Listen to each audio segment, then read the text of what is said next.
All right. The next chapter is called The Cheese Touch. If you've ever, it probably explains it, but I think it's, Diary of a Wimpy Kid. If you've read that, you know what a cheese touch is. All right, here we go. I noticed not too long ago that even though people were getting used to me, no one would actually touch me. I didn't realize this at first because it's not like kids go around touching each other that much in middle school anyway. But last Thursday in dance class, which is like my least favorite class, Miss Atanabe, the teacher, tried to make Jimena Chin be my dance partner. Now, I've never actually seen someone have a panic attack before, but I have heard about it, and I'm pretty sure Jimena had a panic attack at that second. She got really nervous and turned pale and literally broke into a sweat within a minute. And then she came up with some lame excuse about really having to go to the bathroom. Anyway, Miss Atanabe let her off the hook because she ended up not making anyone dance together. Then yesterday in my science elective, we were doing this cool mystery powder investigation where we had to classify a substance as an acid or a base. Everyone had to heat their mystery powders on a heating plate and make observations. So we were all huddled around the powders with our notebooks. Now there are 8 kids in this elective, and 7 of them were squished together on one side of the plate while one of them, me, had loads of room on the other side. So of course I noticed this. But I was hoping Miss Rubin wouldn't notice this because I didn't want her to say anything. But of course she did notice this, and of course she did say something. Guys, there's plenty of room on that side. Tristan, Nino, go over there, she said. So Tristan and Nino scooted over to my side. Tristan and Nino have always been okay nice to me. I want to go on record as saying that. Not super nice, like they go out of their way to hang out with me, but okay nice. Like, they say hello to me and talk to me like normal, and they didn't even make a face when Miss Rubin told them to go on my side, which a lot of kids do when they think I'm not looking. Anyway, everything was going fine until Tristan's mystery powder started melting. He moved his foil off the plate just as my powder began to melt too, which is why I went to move mine off the plate, and then my hand accidentally bumped his hand for a fraction of a second. Tristan jerked his hand away so fast he dropped his foil on the floor while also knocking everyone else's foil off the heating plate. Tristan, yelled Miss Rubin, but Tristan didn't even care about the spilled powder on the floor or that he ruined the experiment. What he was most concerned about was getting to the lab sink to wash his hands as fast as possible. That's when I knew for sure that there was this thing about touching me at Beecher Prep. I think it's like the cheese touch in Diary of a Wimpy Kid. The kids in that story were afraid that they'd catch the cooties if they touched the old moldy cheese on the basketball court. At Beecher Prep, I'm the old moldy cheese. Hopefully you guys wouldn't do that and react that way. He's just like everybody else. Next chapter is called Costumes. For me, Halloween is the best holiday in the world. It even beats Christmas. I get to dress up in a costume. I get to wear a mask. I get to go around like every other kid with a mask, and nobody thinks I look weird. Nobody takes a second look. Nobody notices me. Nobody knows me. I wish every day could be Halloween. We could all wear masks all the time. Then we could walk around and get to know each other before we got to see what we all looked like under the masks. I like that.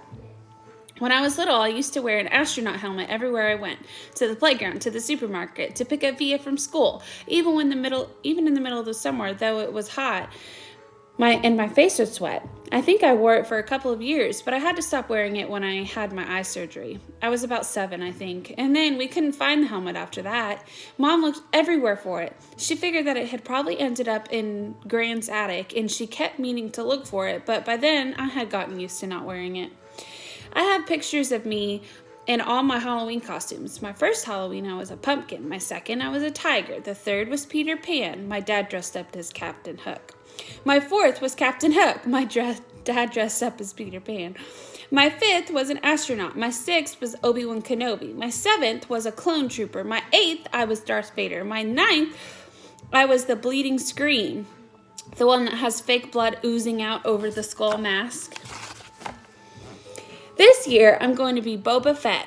Not Boba Fett the kid in Star Wars Episode 2, Attack of the Clones, but Boba Fett the man from Star Wars Episode 5, The Empire Strikes Back.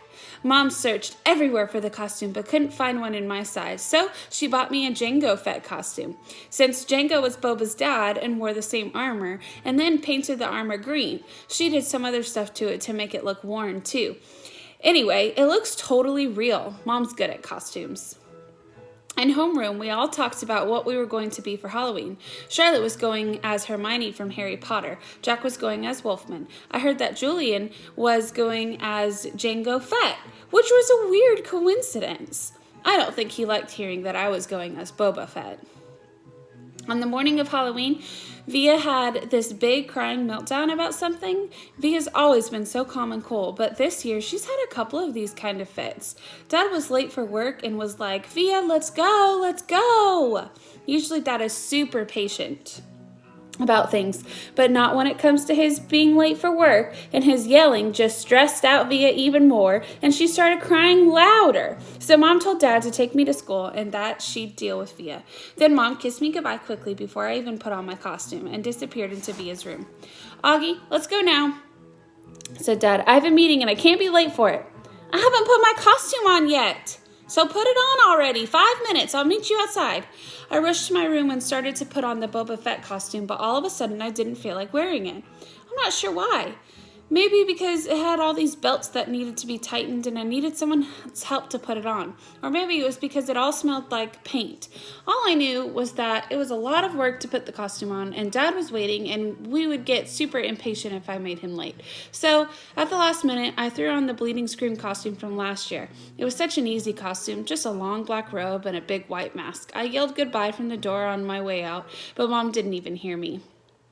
"I thought you were going as Jango Fett," said Dad when I got outside.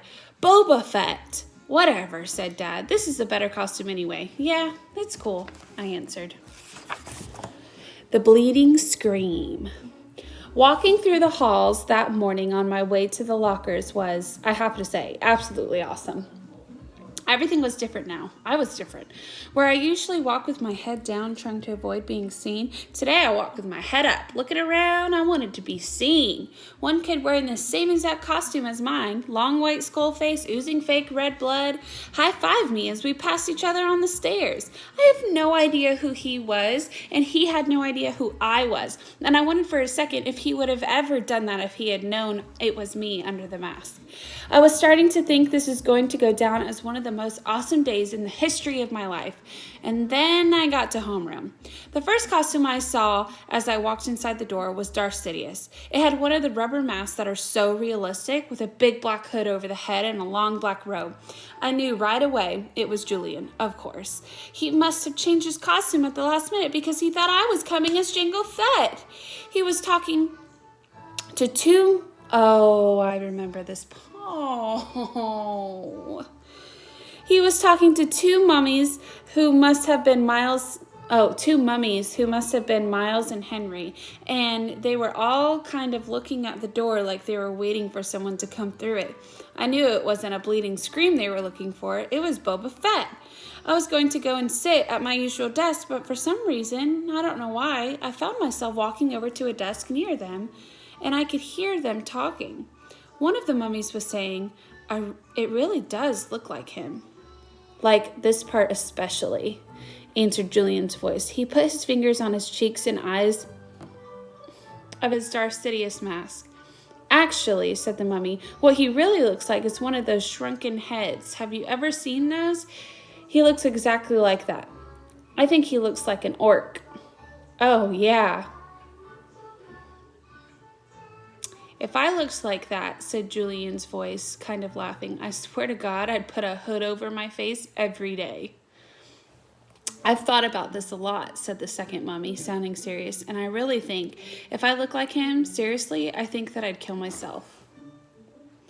"You would not," answered Darth Sidious. "Yeah, for sure." Instead, the same mummy insisted the same mummy. I can't imagine looking in the mirror every day and seeing myself like that. It would be too awful, and getting stared at all the time.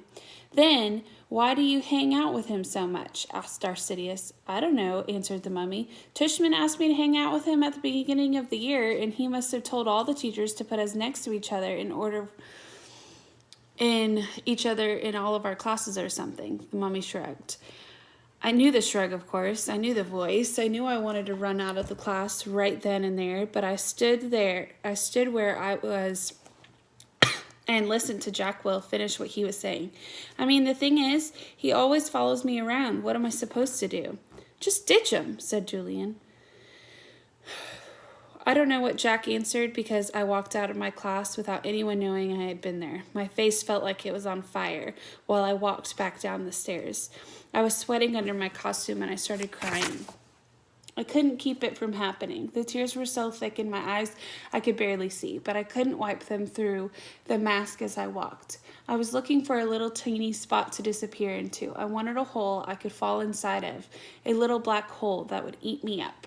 And I'm going to stop reading there because, again, this book is going to make me cry. So I hope that none of you would ever act like that, even if no one is watching. And that's my famous quote to you guys. Do the right thing even when no one is watching. And they kept staring at the door to see if he would walk in. Well, you shouldn't be talking like that even if he hadn't walked in or he did walk in. Either way, that shouldn't even be in your heart. You should know that he is a person just like the rest of us. So that makes me really, really sad for him.